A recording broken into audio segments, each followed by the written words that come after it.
Good morning. Today I'll be talking about technology and its effects on the world. More specifically, I focused my research on the question, does technology isolate us from the world? And through research, I concluded that technology does not isolate us from the world and instead greatly connects us. To support my view, I will go over how technology plays a role in our interpersonal and international connections, how it plays a role in experiencing nature and scientific exploration. Interpersonal connection. So texting has become the most common method of communication, with 97% of Americans stating that they text frequently in a study conducted by the Pew Research Center. And this is because texting is able to be done quickly and is very convenient, allowing for increased communication. An example of how texting can be used to strengthen relationships is seen by Lynn O'Connell, a Boston mother, who reports that texting has actually strengthened her relationship with her daughter because it allows for communication which their relationship lacked before. On top of being beneficial for familial relationships, technology is also beneficial for businesses with video calls. So video calls allow for face-to-face communication, which is ultimately the best type of communication. Furthermore, it allows businesses to make international connections easier due to the ease of international meetings without the costly and lengthy travel process. And lastly, for interpersonal connection is dating apps, which is a tricky topic regarding the quality of communication, but there's no doubt that it definitely does increase communication since it increases one's dating pool, allows for safe and convenient interaction, and helps people connect who would have otherwise not have met. Now, international connection. So, how does technology help us connect in an international way? Through social media. So, social media has changed the way we hear about news in that we hear about it faster and it's more accessible. This is due to the fact that social media sites like Facebook or Twitter give regular people a platform, which explains the increase in eyewitness news as reported by the stimulus source historian as a participant. An example of eyewitness news is in 2009, the Chinese earthquake in the Sichuan province, which victims were able to report about the earthquake in minutes via Twitter, and compared to the previous earthquake, which was announced by the Chinese media in 3 days. This connection was so important because it allowed for families to be connected with their loved ones and allowed for fundraisers to be started for aid. Now, this quote may seem untrue due to the privacy scandal going on with Facebook at the moment, but according to Zuckerberg, Facebook's goal is to give people the power to build community and bring the world closer together. And Facebook is fairly successful in their goal since they have almost 2.2 billion users as of 2017.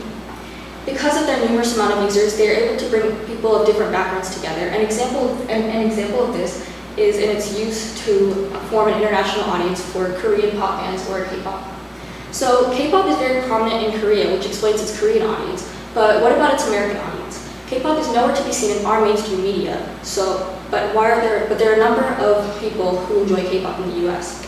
This is due to YouTube, Twitter, and Facebook all allowing K-pop to spread to the US. And now, experiencing nature. So by experiencing nature, I don't mean that that you shouldn't go outside or anything, because technology will not replace that. I do mean that technology will help us see more of the world that we can't see because of maybe financial reasons. So to start off, virtual reality, which is a computer simulated scenario where one is in the point of view that they are in the simulation. So DJI Mavic is taking this application a step forward by pairing its use with drones. So basically, the user of virtual reality will be able to see what the drone sees through the camera. And while this may seem like a glorified pair of binoculars, you must keep in mind the creativity that can be used with this application and its hope for being used in space. And now, in the future, sensors. From the stimulus source extrasensory perception, sensors and its extensive use was introduced as a possibility for the near future. Now, while some may think that this could isolate us due to increased dependence on technology, its applications actually completely contradict this. MIT Media Lab created DoppelLab and is working on a project to immerse users in a natural environment, thus connecting us to our world more. While this is only one application, it is clear that this will change our relationship with our surroundings and will help us learn and understand more about our world. And now, scientific exploration. So technology has had a history of being able to let us learn more about our Earth and our universe with inventions such as the barometer or the telescope.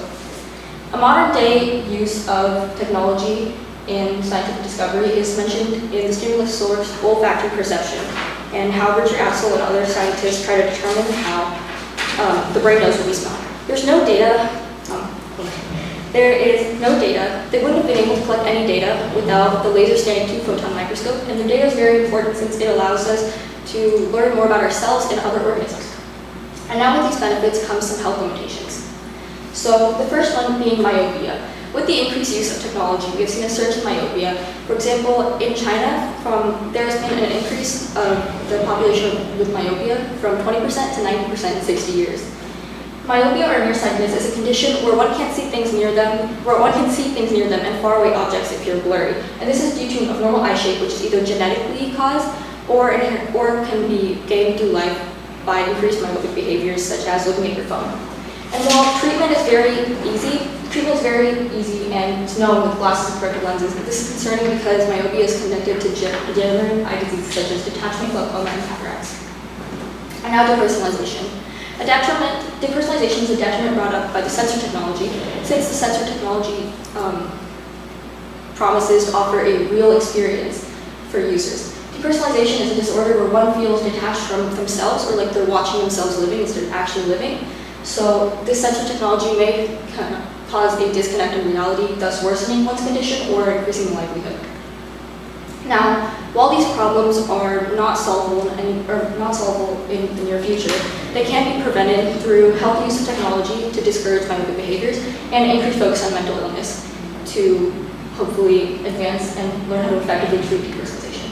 Overall, technology does not isolate us from the world. In fact, it connects us with others, promotes globalization, and promotes education and discovery. Thank you. So, got a couple of questions. So, if you had more time, what additional research would you conduct related to the issue? So when I was looking up about virtual reality, there was a lot of sources that just said, oh, virtual reality will help connect us with the world, but not really about how. So I really had to look for that, and I wanted to do more research because I only got one example, and I just wanted more applications. Okay. All right, so how did you handle the different perspectives in order to reach a conclusion? So my conclusion was that technology does connect us, but does have some health limitations. And to reach this conclusion, I went over a cultural perspective, a social perspective, educational, scientific, with the health perspective.